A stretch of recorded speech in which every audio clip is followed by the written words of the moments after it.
I'm going to be delving into the HBO Harry Potter TV series. What key plot points are in the books that were missed out in the Harry Potter films that we hope that they include in the series? With the Harry Potter HBO series, we know they are planning on doing a season per book. So it looks like the whole series will be about 7 seasons long, with a season dedicated to each book, which completely makes sense because this will hopefully allow them to really cover everything in each of the books. The films, it's like one film that's about 2.5 hours maximum per book.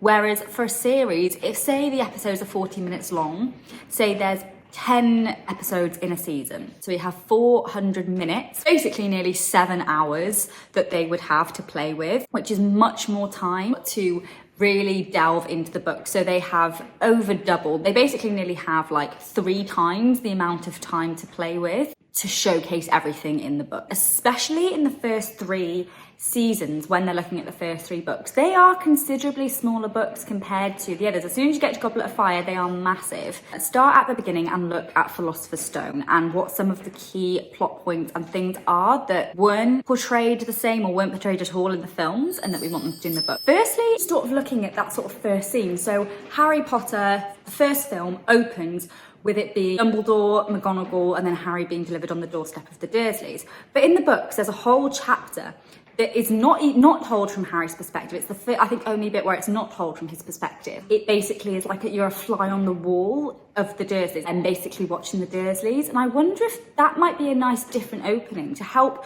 make it feel different to the films. Because that's the thing, as much as it has to stay true to the books, they don't want to just be a copy and paste of the films. Otherwise, what's the point of it? So I wonder if they might go a little bit different in the opening, and instead of that first scene being Harry being delivered, it's a bit of a fly on the wall scene of the Dursleys, showing them being horrible, making it even more apparent to the viewers how horrible they are, showing that.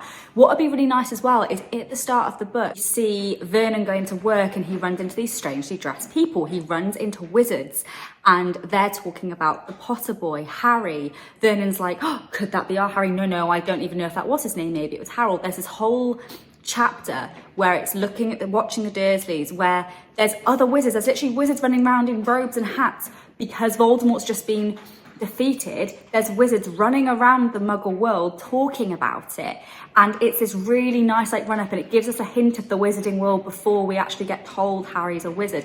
And it's just a really nice opening scene that isn't in the films, and that might be a really nice way to open the series, to make it different, to show following Vernon maybe. That would probably be a good way of doing it. It's starting off from his perspective, him getting up, showing what Petunia and Dudley are like in the house in the morning, him going to work, coming across these wizards that he doesn't obviously know are wizards, them talking about the Potter boy, the rumours going around, the viewers who's this? Who are they talking about? Who are these people? Why are they dressed differently? All of that. It then goes on to Harry being delivered to their doorstep, because in the first chapter as well, there's a scene where Vernon actually speaks to Petunia about it. He brings up the wizarding world and he brings up Harry, and she hates it. And I think if we were to get a glimpse, before we even meet Harry, if we can get a glimpse of almost Petunia's reaction to mention of the Wizarding World, reaction to mention of her sister and of Harry, that would, I think, be a really good way to open the HBO series. So straight away, I think that's one key thing they should do to make it different. Include that first chapter in the book where it's focusing on the Dursleys, giving us a hint of the Wizarding World before we even see Harry, Dumbledore or McGonagall. I'm going to fast forward a little bit. From sort of Harry being dropped off at the Dursleys and all that, that's sort of fairly kept the same. I said the only sort of thing that is different is about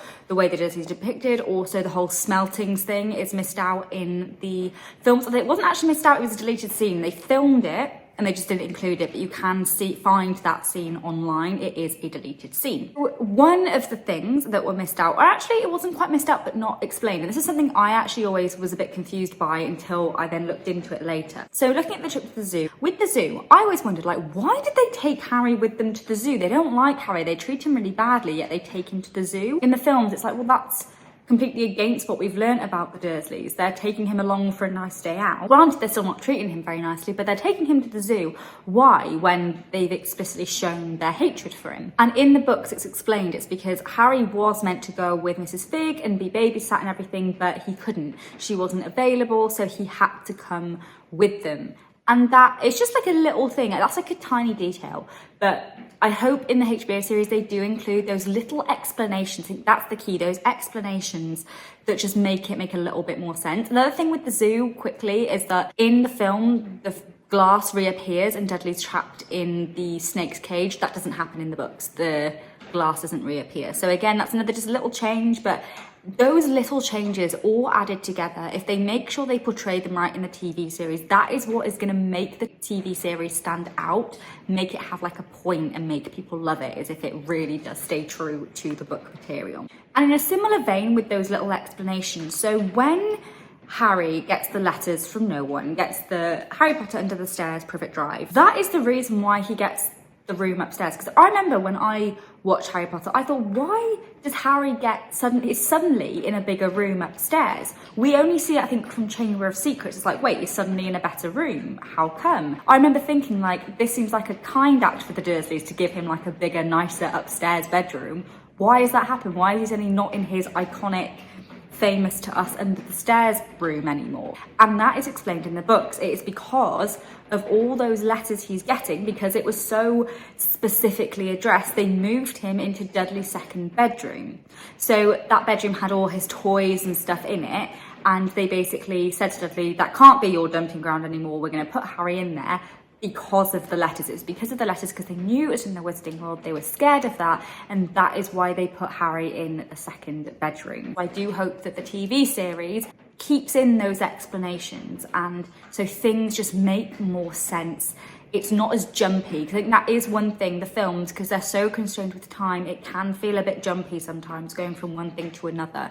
So I hope the series are able to remedy that. So next we have when Hagrid comes to see Harry and to get him, and to tell him he's a wizard. So in the films, firstly, Hagrid mistakes Dudley for Harry, whereas that doesn't happen in the books. He immediately knows who Harry is. I know that's only like a small detail, but I actually think it says a lot about Hagrid's character. Like, obviously he would know who Harry is. He delivered him as a baby. Harry's famous in the world, like he would just know. So that's one little detail added into the films that didn't need to be added. It wasn't in the books, and yeah, I hope that HBO don't copy what the films did. Another thing, which is literally tiny, but I know this really annoys a lot of Harry Potter fans, and that is that the birthday cake that Hagrid makes for Harry, in the films, it's spelled wrong. He spells happy birthday wrong, whereas that doesn't happen in the books. He spells it correctly. And again, it's only a little thing, but I think a lot of people don't like the way it's depicting Hagrid. It's showing him as almost being illiterate, unable to spell, making him but that's not the case. So yeah, I hope they make him spell it correctly like he does in the books.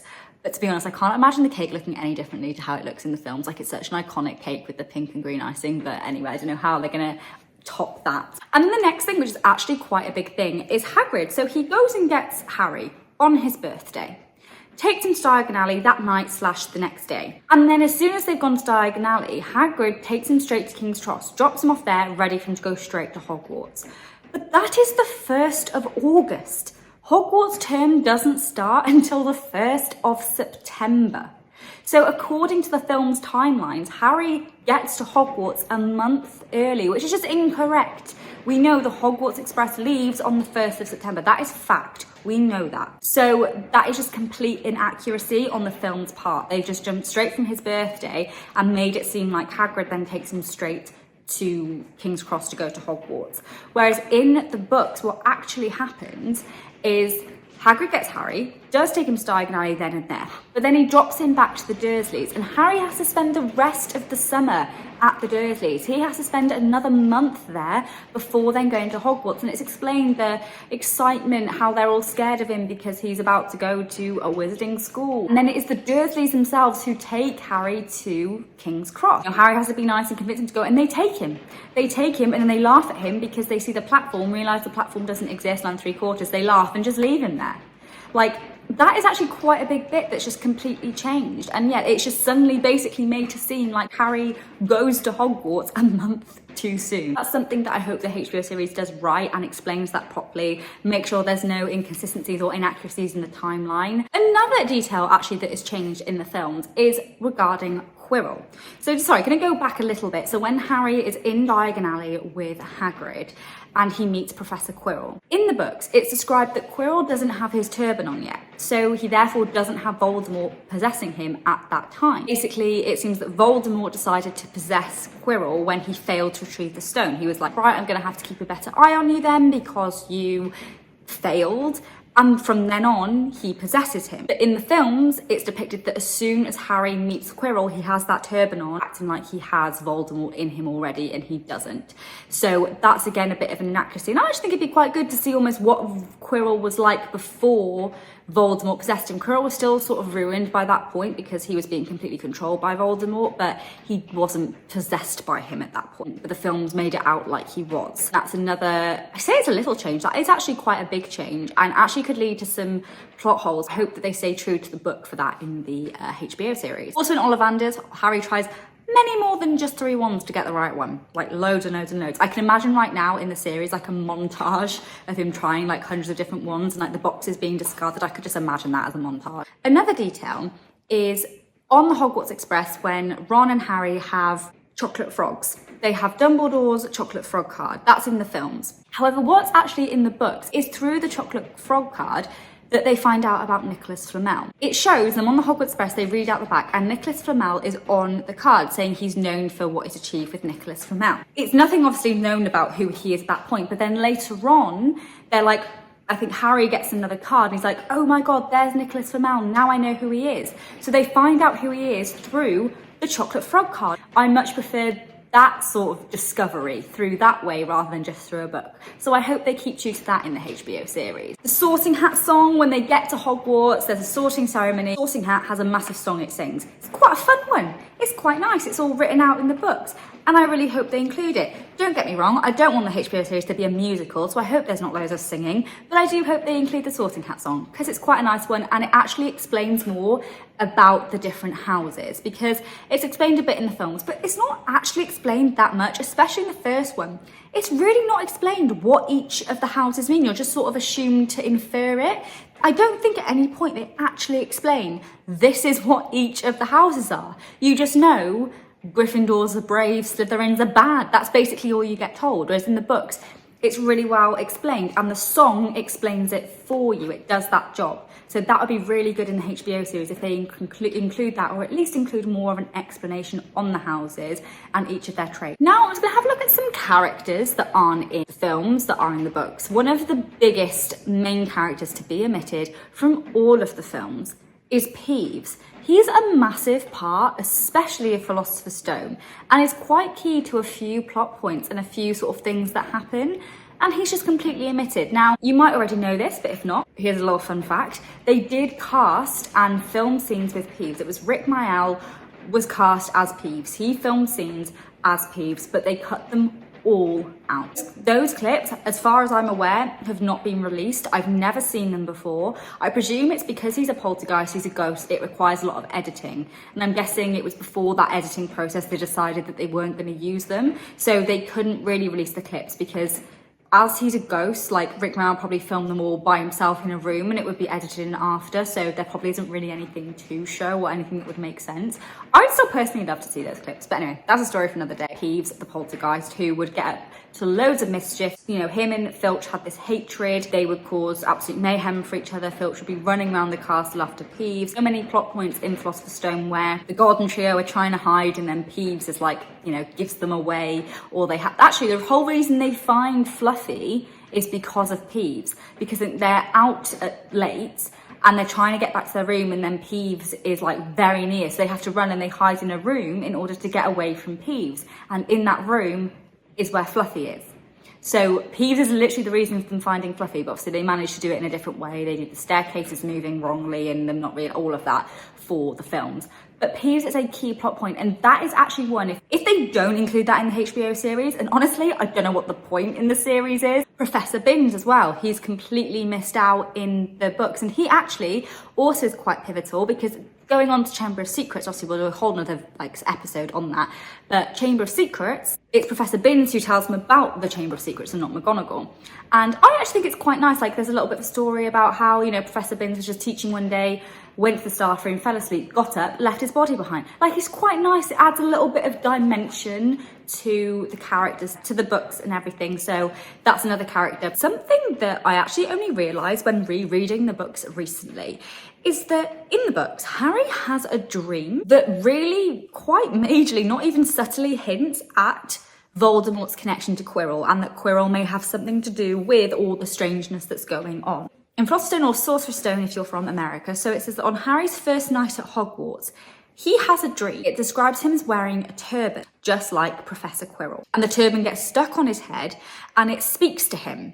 It speaks to him and it tells him to transfer into Slytherin House. So I think this is meant to try and be subtle, because I think it's meant to confuse the reader. Is Harry thinking about the sorting ceremony, but from where the sorting hat was talking to him when it was on his head, telling him he could be in Slytherin. I think that's what it's meant to make you think, when really it's also a hint at Quirrell's turban and the fact that Quirrell has Voldemort in his head literally talking to him. So like the sorting hat was talking in Harry's ear, Quirrell has that happening with his turban constantly. So whilst it's probably a little bit playing on the worries that Harry had from the sorting ceremony, it's also a prophetic dream and basically giving that first hint that Quirrell might have more going on than we think. But that dream isn't included in the films, and I think I do sort of understand why. Because I think when you're depicting it on something that people can see, it's harder to make it subtle. Because if you literally are seeing Harry wearing Quirrell's turban, all of that, you'd be like, what's going on there? Whereas in the books, you're able to sort of infer that it could be Quirrell's turban. It's not explicitly said. Whereas, yeah, when you're watching something, you can't really infer it. Usually it's just there on the screen. So I do understand why it wasn't included. And it's one that it would be interesting to see. I don't think it's one that HBO would necessarily have to put in the series. I don't think it's like a deal breaker or a plot point sort of turner.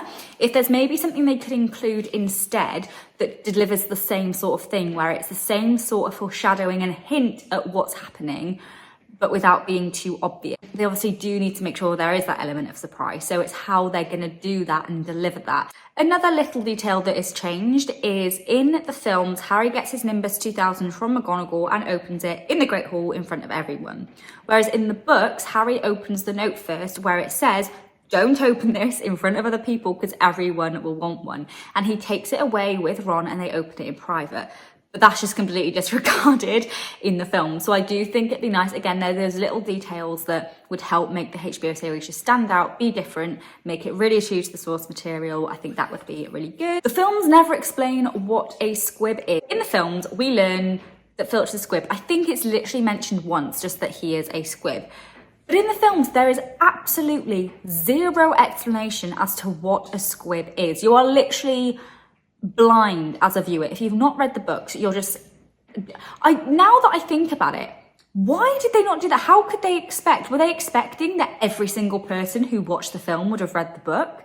But they knew that wouldn't be the case, so I really don't understand that. I only knew these things because I had my sister who was older than me who had read all of the books first, and I would ask her anything I didn't understand. I'd be like, Melissa, what does this mean? And she would tell me. That's the only reason I knew what a squib was, and I'd never really questioned it. But it is such a good point. In the films, they literally don't give any explanation at all as to what a squib is. That you just know that Filch is one. And you can kind of infer, well, he can't really do magic, but it's not explained any further than that. So that's definitely something they need to include in the TV series. Another difference is on Christmas morning, when Harry gets his presents, he actually gets a different present from Hagrid. So in the books, he gets a flute. He gets a flute that Hagrid has carved, and it is that they use for Fluffy. There's no magical harp in the books. Harry uses the flute that Hagrid gave him, another almost little clue of why it feels like Hagrid is helping them along the whole thing sort of purposefully. He uses that flute and he plays it, Harry plays that to put Fluffy to sleep. That is how they get past him. Yeah, not a magical harp or anything like that. It's from the flute that Hagrid gave him. And again, it works fine in the films. The change that they made, absolutely fine. It still works. But again, I think if they can stay true to the books and keep those little details, I think it makes sense. And it's also just nice the fact that Hagrid gave him a present and that he put all that effort into carving a flute for him. Like, that's lovely. Then when Harry goes to the Mirror of Erised, in the films, it shows him just seeing his parents, whereas in the books, he sees his whole family. And he literally sees like generations and generations of all his family. And then he realizes the two that are either side of him, nearest to him, he infers from the way they look that they are his parents. And I quite like that it shows his whole family, not just his parents, because in the films, we get absolutely zero mention of any other members of Harry's family. It makes it seem like Harry's family is just his mum and dad and that they're no longer here. There's no even nod to their parents, to any wider family at all. By him looking in the mirror and seeing it, it just adds that depth of like, yeah, he did obviously have more family. They're clearly not here anymore, but it shows that there is obviously more people than just Lily and James. It's Harry's desire for a family as a whole, not just his parents, like a big family, which he then gets at the end. He marries Ginny, so he's part of the big Weasley family with, you know, Ron now a brother-in-law and Hermione a sister-in-law because she marries Ron. He gets that big family he wants. It's like quite a nice full circle. So I really think it would be nice for them to include that in the series. Norbert the Dragon. So in the film, we see Norbert hatch, we see Draco then find them, all of that. But there's actually quite a big point. So what actually happens in the books, Harry and Hermione actually deliver Norbert to Charlie for him to take him away and look after him. But that's not included in the films. It just shows him hatching and that sort of it. And we just know he has to send him away and that's about it. But it's quite a nice little extra bit, bringing in Charlie. I think that would be a good one to add if they could actually cast someone as Charlie in the HBO series and we actually meet him.